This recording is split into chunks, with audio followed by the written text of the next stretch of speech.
No, we're pro West Orange.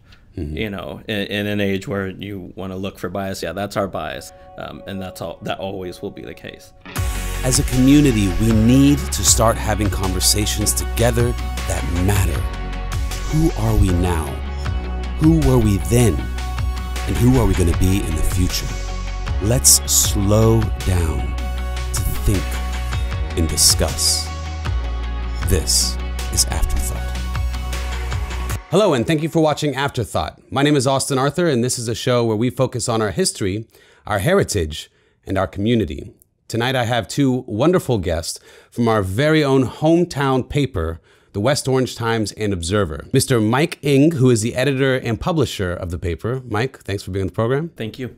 And Cyndi Gustafson, who is the Multimedia Sales Executive. Thank you for being with us, Cyndi. Thank you. My friend Jim Crescitelli, who you guys probably both know very well, he told me, Austin, it's about the people. And that stuck out to me a lot. It really does just boil down to people. So the way I always like to start is just by talking a little bit about your background, who you are, where you came from, and this sort of thing. So Mike, if you want to just kick us off and tell us a little bit about you. I was born in Houston, Texas, but grew up in Missouri, Kansas City, and then later St. Louis. Went to school at the University of Missouri, Columbia School of Journalism. Graduated in 2000, and then with some college friends moved to Florida with no real plan other than to play music. Got a job with the Observer in one of the papers in Sarasota and spent 12 wonderful years there. We expanded into Plant City after that, so I moved to Plant City to open the paper there. And then a few years later, we got the call that maybe we would want to move again to the Orlando area. And at the time, my wife and I had two young children, and we said we can live next door to Disney, it sounded like a perfect idea for us. So that's when we made the transition here, and it was a very good decision for us. We've been very happy here. As far as journalism, I've wanted to be in newspaper since I was about 10 years old. It was during the Gulf War, and I was collecting the front pages of the Kansas City Star, and I just had a stack. Like every day, I would want the front page, and just was fascinated with the way it was chronicling history every single day. And I kept those for years and years and years, and developed an affinity to writing. So that was really the only choice for me as far as a career. And 20 years later, I'm still doing it. Do you still have some of those paper clippings? They're probably somewhere in the garage, yes. Yeah. Yes. Eventually they're going to be worth something. They may. And what musical instrument did you play? I'm a drummer. I still am. Yeah. I used to play some drums. Oh, yeah? Yeah. My wife made me sell the kit, though. So might have to come over to your house sometime. Yeah, I have too many kids, so you're do you welcome. Really? Okay, yes. Well, maybe I'll be shopping for one soon. I know who to hit up. Sounds like a jam in the garage. Everybody knows you. Tell us a little bit about yourself, though, something maybe people don't know, a little bit about your background and stuff. Sure. I am from Pennsylvania, actually, the northeastern side of PA. And I've been here now 26 years, so I think that makes me a Floridian now. Right. I love it here. When I first moved into Winter Garden and I first started working for the paper, and I'm from a very small town in Pennsylvania. It's called Hop Bottom. So, population of like 100 or something. But when I moved here, I was so amazed by how small town we are, even though we're big. Our community is so tight. And when I first started working for the paper, I was just answering the phones at first, and I would get the phone calls. Could you tell me if the bus has come yet to the bus stop? And, you look out the window. No, it looks like there's still people standing there, whatever. It was just small town. And it was just endearing. And the paper, I think, just totally makes that. And I love my job. I didn't have a dream to work for the paper. I didn't have an affinity for the paper, but I do have an affinity for people. And I love this community. I love that we're all close-knit and everybody cares about everybody else. And I love that part. Yeah, I like what you said. A big, small town. That's got to be the new motto. Big, small town. Yeah. That's a good way to describe it. And also you said the paper makes the community. I think there's a lot of truth to that. What is your reach with the paper? How far do you guys actually reach out? Well, we're reaching about 75, a little over 75,000 readers every week. So that's fantastic. And we've done that. We've grown so much since the Observer bought us. Of course, we're carrying all that history and just expanding it, you know what I mean? So with that reach, that's 2 newspapers. We have multiple special sections. We have a monthly magazine. We have Health Matters, things that are specific to certain topics and themes. Everything that we do is geared to how can we help the community. And then, of course, we have the orangeobserver.com. We call that our daily publication, so people can be finding out the news daily, even though our print product is a weekly. And so we reach all the way to like 192, you know, in the 34787 zip code. And then, of course, we've got Dr. Phillips and Windermere and Gotha and Metro West, and we're very broad. We blanket West Orange County. So you talked about the website, and then from the website, that's where you have the social media. So it's good to be on Facebook and get all the up-to-date live stories, so you don't have to wait a week. Absolutely. There's the West Orange Times, which we all know, and then tell us about the newer paper and where it covers. Yeah, in 2015, we introduced the Southwest Orange Observer, and so our paper covered all of that before, but we pride ourselves most on being hyper-local. And as the area is growing and we were growing, we were losing a little bit of our hyper-local opportunity. So it was really important to us that we created the Southwest Orange Observer so that we could continue to grow and maintain our hyper-local value.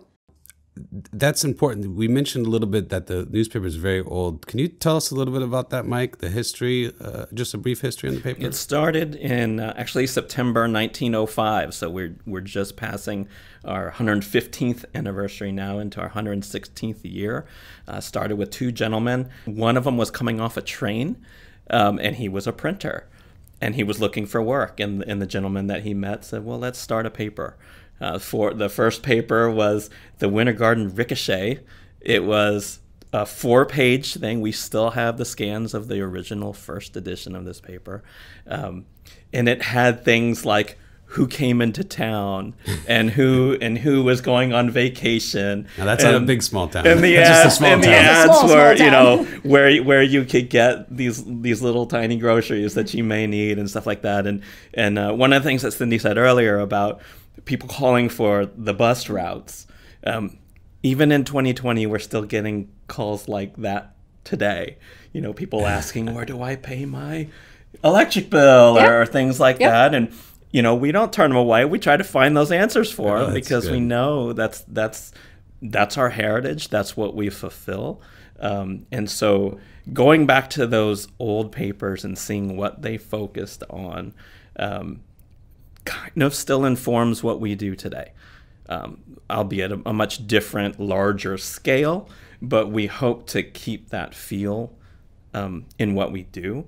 So it's just neat to go back and see like, yep, that's still the flavor that we want to provide today.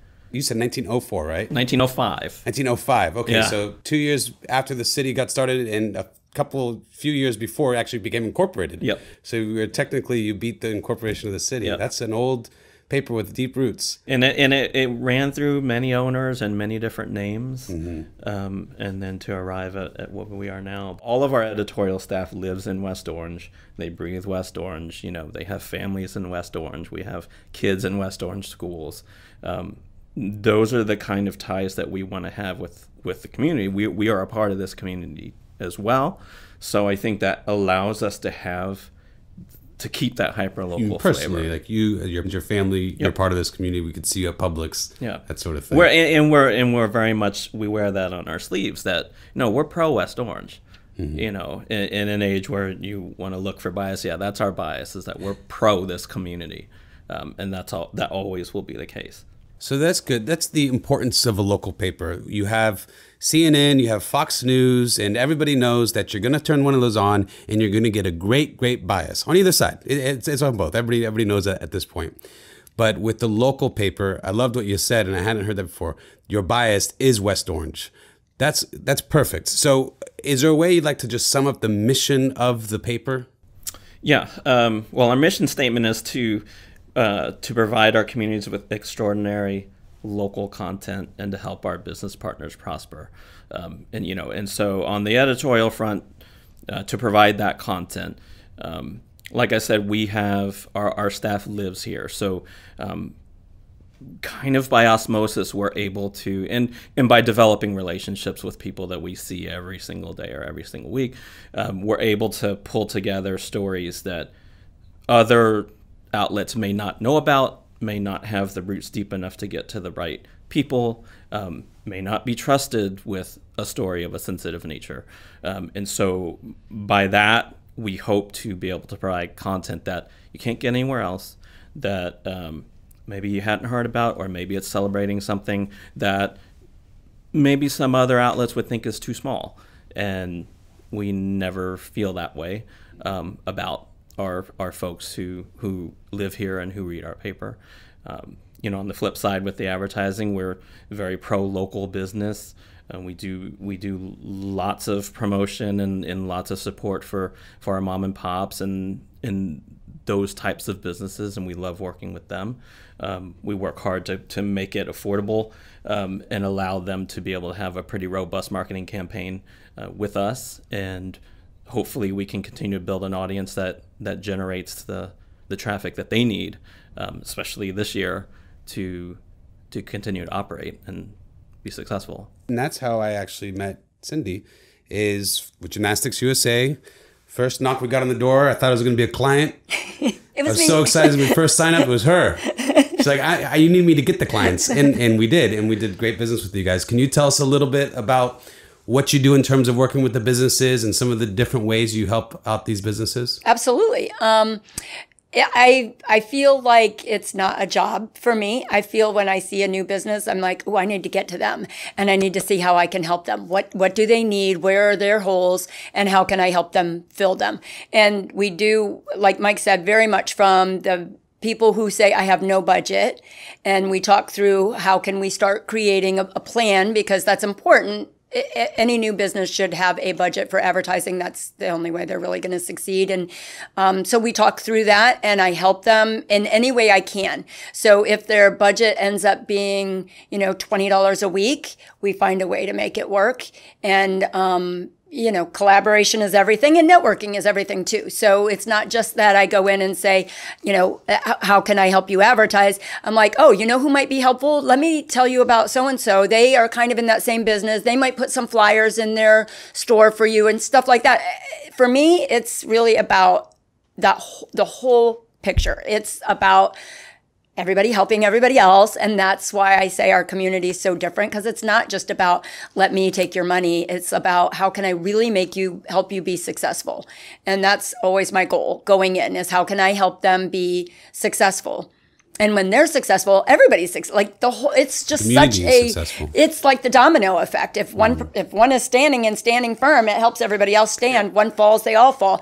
So it's really about everybody just helping each other out. And if I have some expertise that I can share with them, if we have, some extra opportunities in the paper that I can help them with, I will do that. And I hope that all of my clients know that I'm always working on their behalf. It's really about how I can help them most, because that's the key. Absolutely. It's like we said at the beginning, it's about the people. It is. It's all about the people.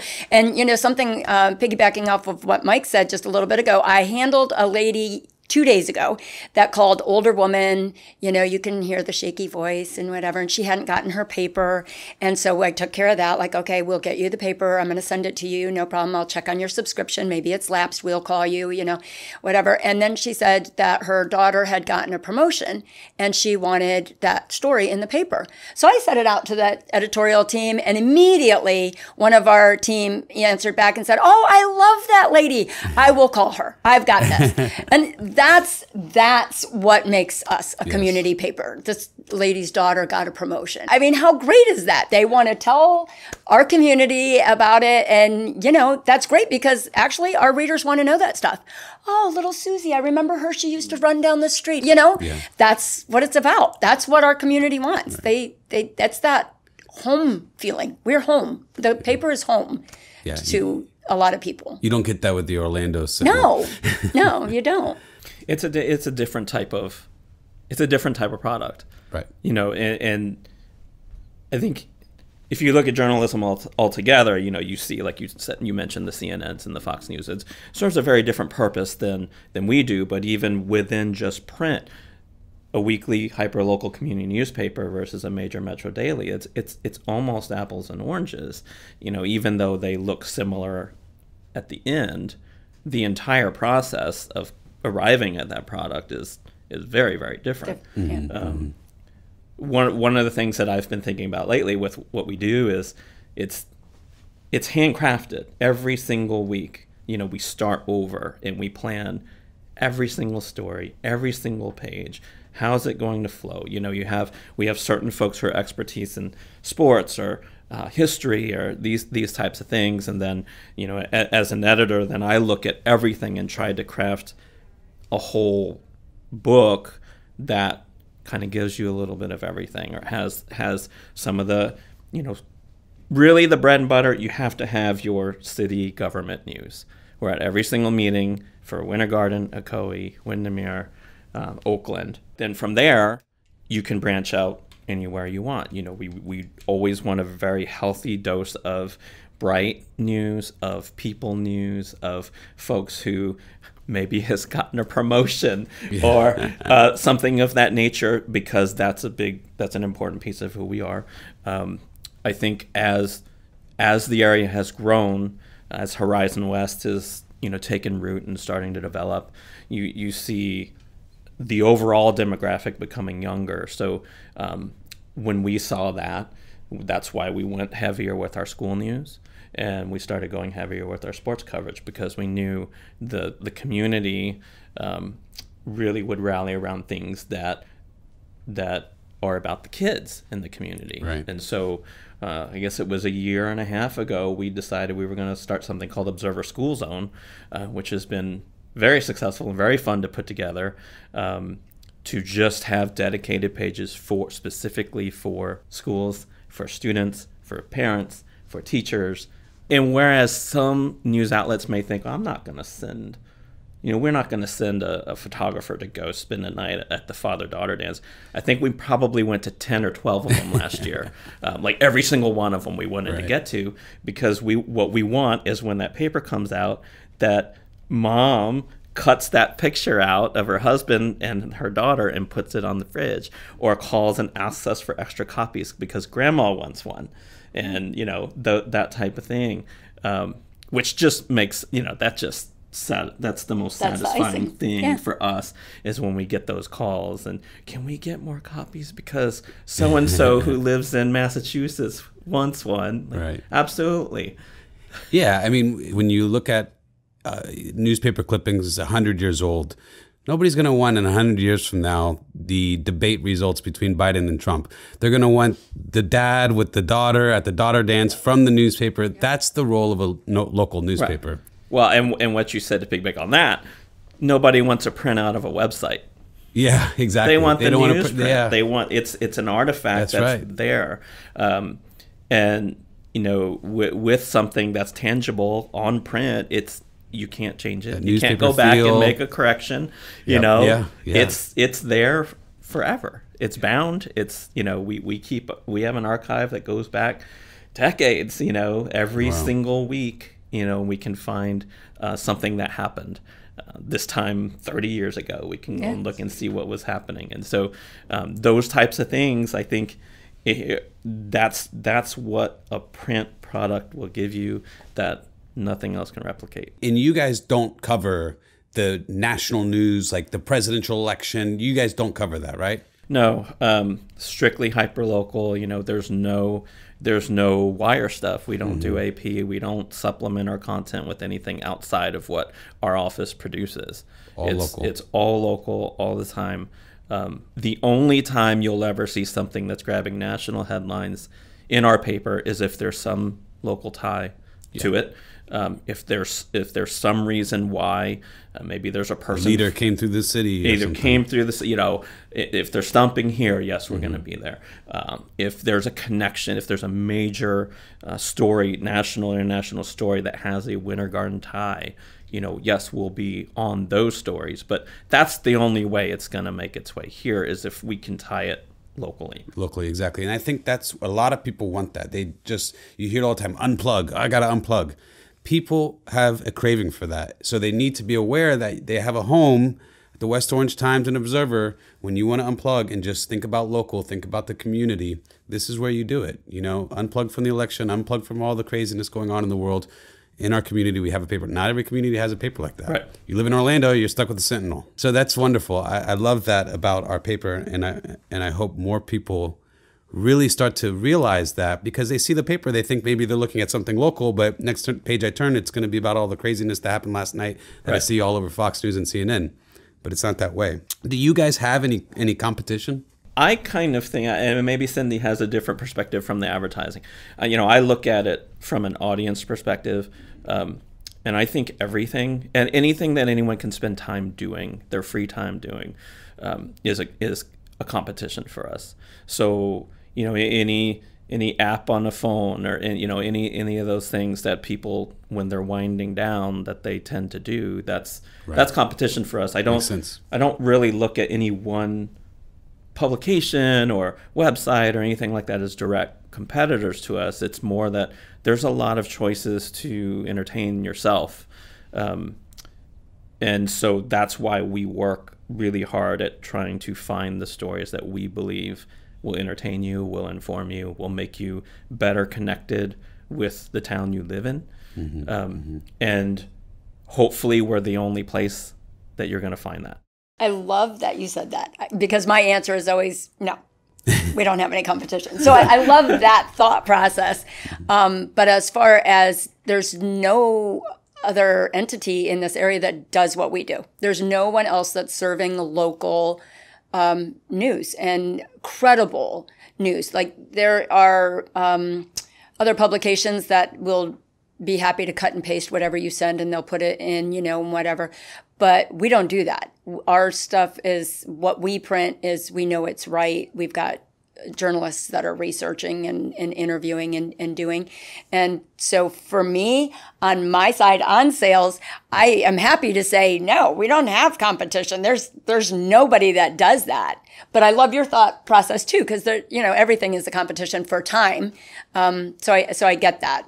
But we are definitely the only one that's servicing West Orange County with this personal, very relevant information. I love what just happened. You have the exact, the dichotomy of the two different roles. You have the publisher mindset. Yeah, we got too much competition. They're watching this. They're doing this. On your side, we're the best in sales. See, so this is the dichotomy. This is perfect. That's why you guys have a good partnership.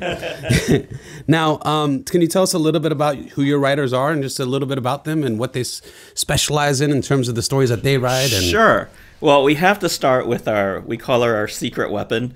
That's our community editor, Amy Quisenberry, and I've been trying to get Amy on this show. Yes, she is watching. She is very much an introvert writer through and through in that regard. Actually, on our text chat with the editorial team, we were talking about that, how it's funny that we're all journalists, but we're all introverts too. And I said, well, that's why we're print and not broadcast. That's the difference. We like to sit at home by ourselves and craft our do our craft, and we don't like to be in front of the spotlight too much. But Amy is our most senior member. I could have the craziest idea of a story that I want to do, and it's one of those where, well, if we could just find the right person. If Amy doesn't have someone like that, then I'm like, that story is probably not doable, because there's not that person out there. Right. But by and large, if I say I need somebody who blah, blah, blah, blah, blah, she'll say, oh yeah, my friend that I went to high school with, her father knows. Uncle's brother. Yeah. She'll know. And she's funny, because we will get people calling in wanting us to do a story, but they'll say, we want Amy to do it. And it's not really a knock on the other. It's not a knock on the rest of us, but that's the love, the for legacy that she has with this community. So, and yes, she is very much our secret weapon, because nobody else can replicate Amy. Then we turned to our associate editor, Danielle Hendrix. She came to us right out of UCF, fresh journalism graduate. She's been with us, I believe she's going on 4 years now. I want to say 3 or 4 years, and she's pretty much a Jill of all trades. She's got quite a reputation as well. It's coming. There are people who we used to joke because when I came aboard this paper and I would go out and cover something, by and large people say, "Well, where's Amy?" And who are you? Yeah, who are you? Where's Amy? Amy did this last year.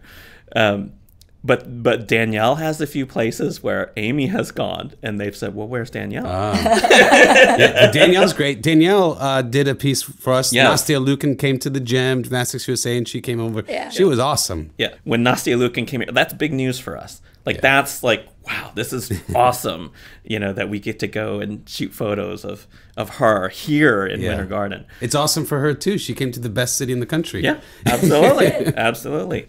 And then our sports editor is Troy Herring, Alabama graduate. He actually has a graduate degree in community journalism, which is exactly what we do. He had a background. He came to us with more of an expertise in photography, but he wanted to write as well. Our staff, the photographers and the writers, are the same person, generally speaking. So historically, we've hired writers and then given them a camera and saying, "Okay, you figure this out," and the photos are bad, and we have to say, "Okay, well, we're going to teach you.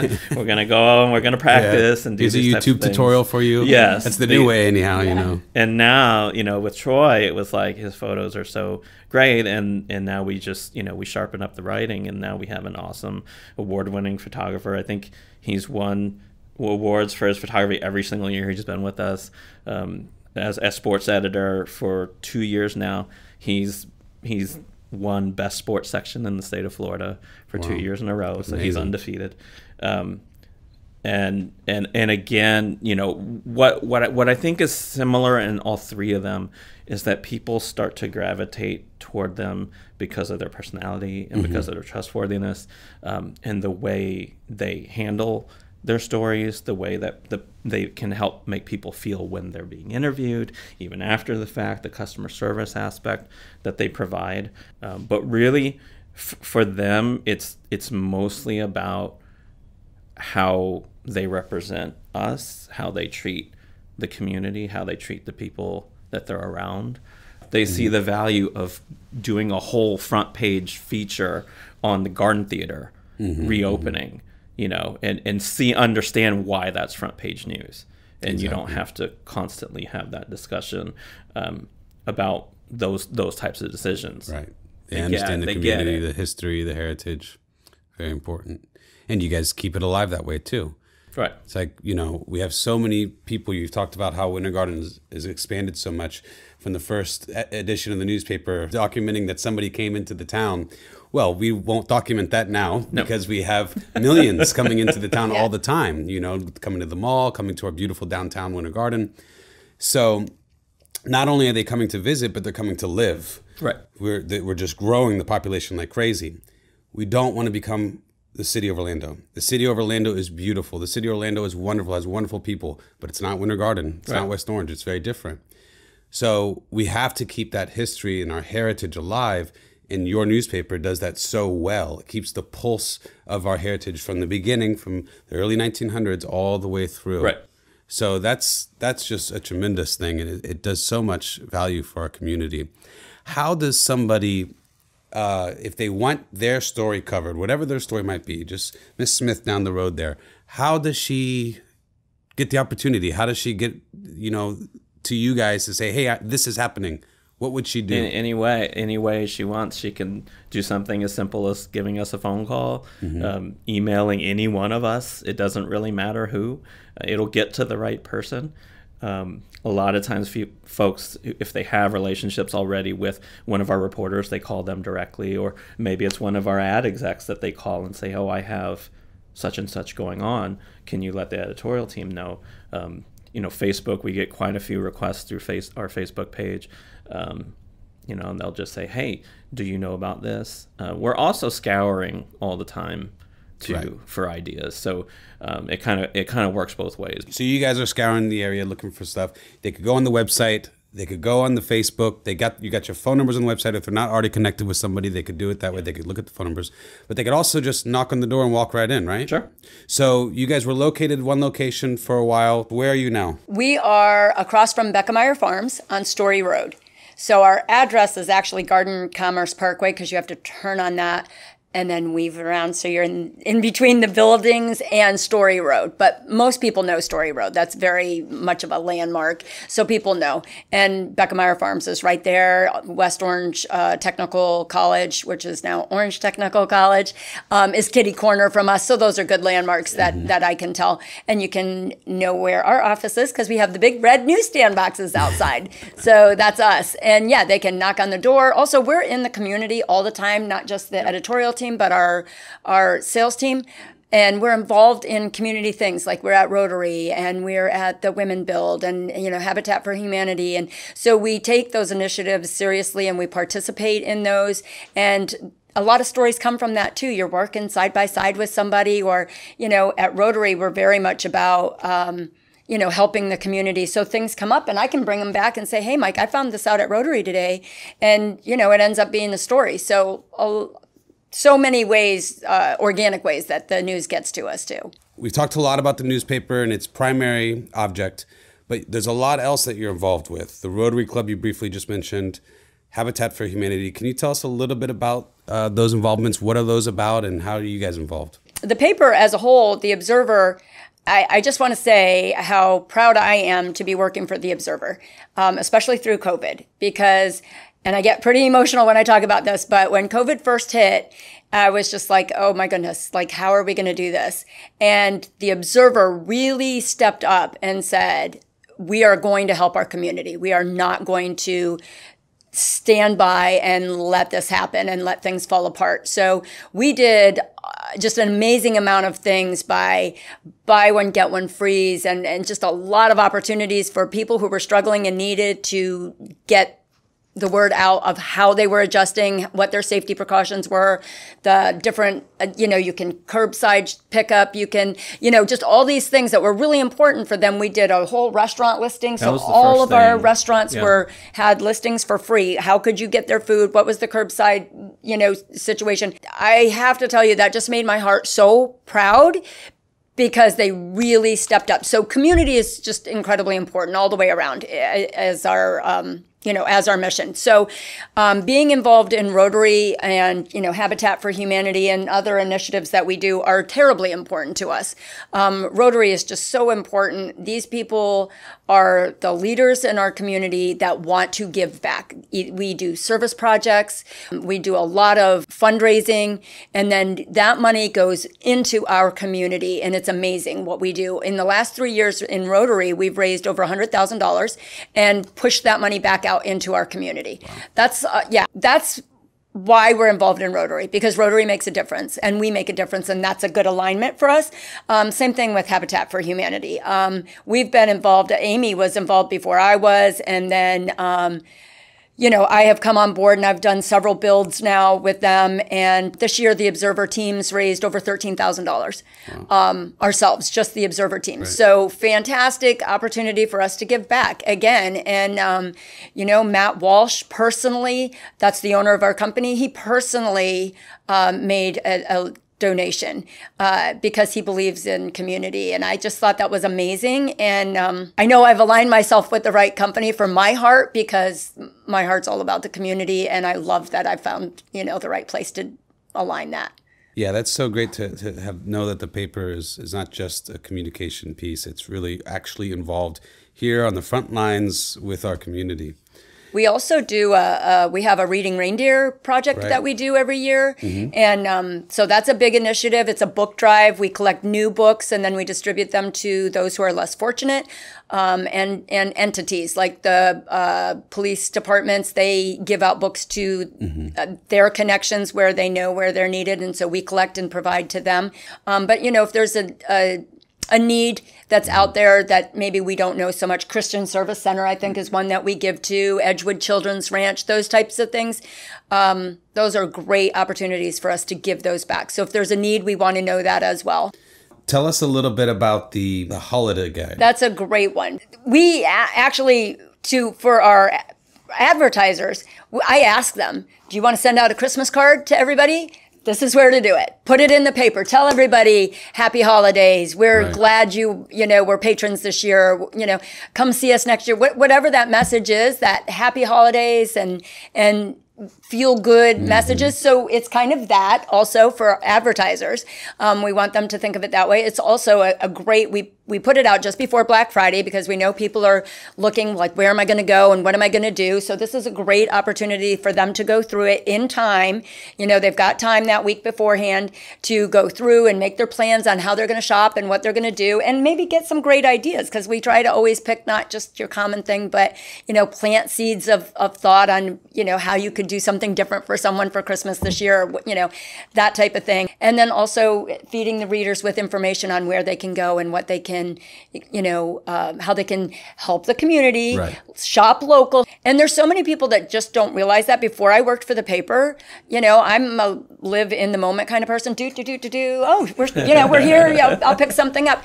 Now I'm completely different. Now I am shop local, get it locally. Not Amazon, right? No Amazon. No. Forget Amazon. And I mean, my daughter has said to me several times, but now I've won her over, but she would be like, Mom, you can just get that from Chewy. And I'm like, no, Gracie's here is wonderful. She will tell me if my dog has, hair falling out. She'll tell me why, and she'll help me get. She knows your dog. Chewy doesn't know your dog. Exactly. And that's exactly it. I literally take my dog in there. She knows my dog. She knows his name. She knows what food he's on. And, we should switch him up this time. He's been on chicken a little too long. And I'm going to pay more for that. And I'm okay with that. I want to pay more for that. I want to support them. And I want the local businesses to succeed, because I want that in my community. I want that personal attention, and I want to matter to somebody. And with a local business, you matter.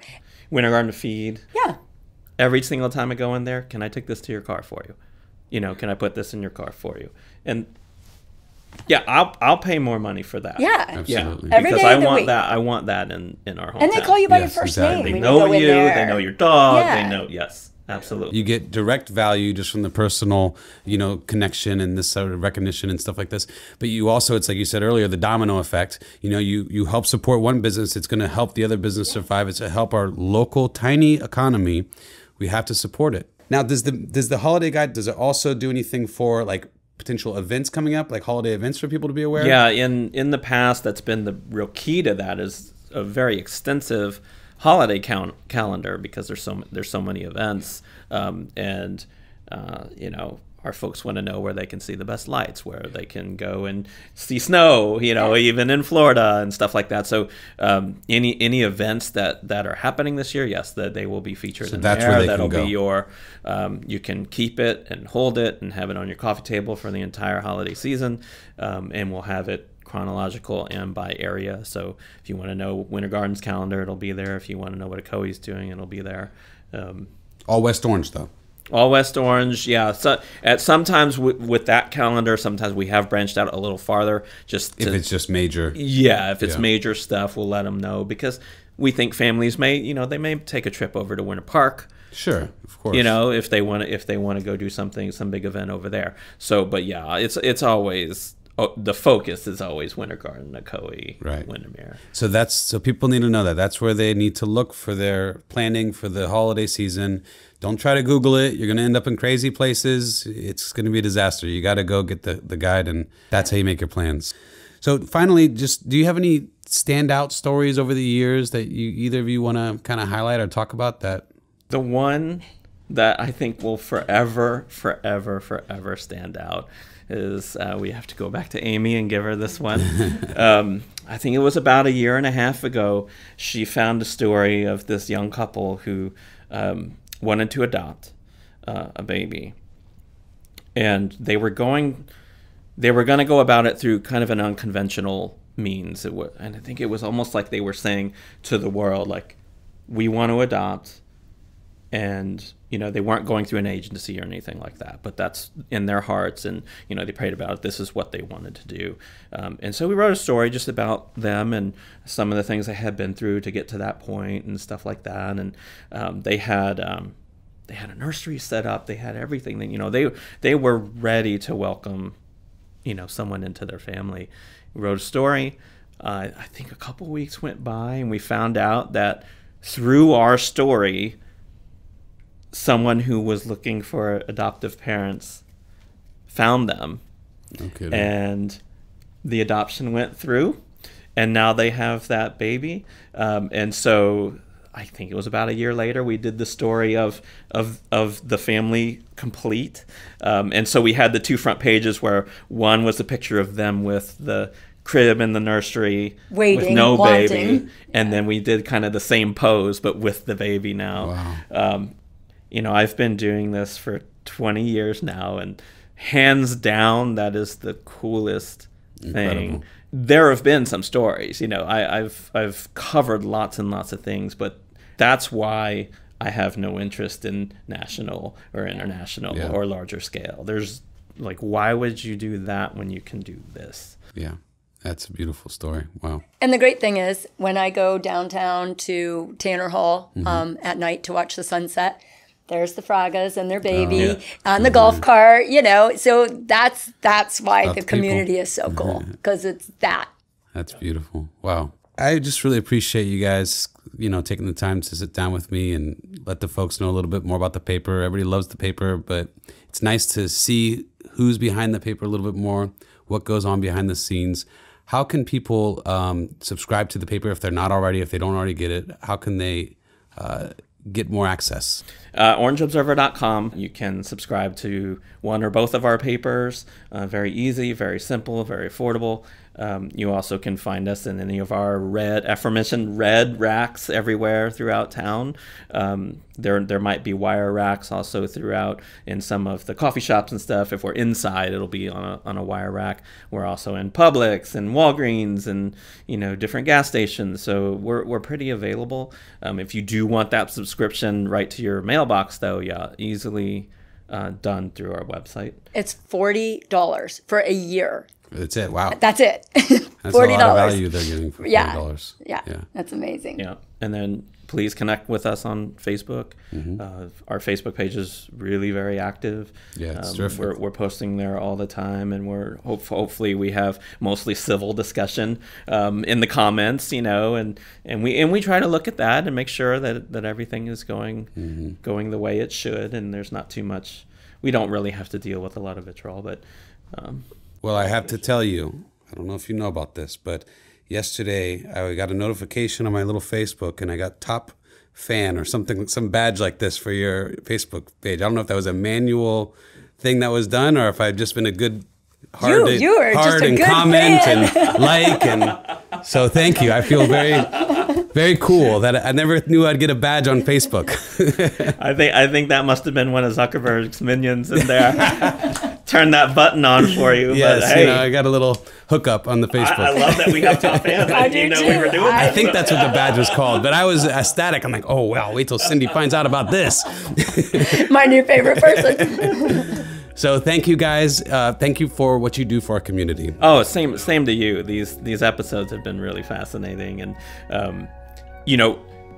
that you're able to find so many topics and so many people, I think just proves the point of how special West Orange is. Yeah.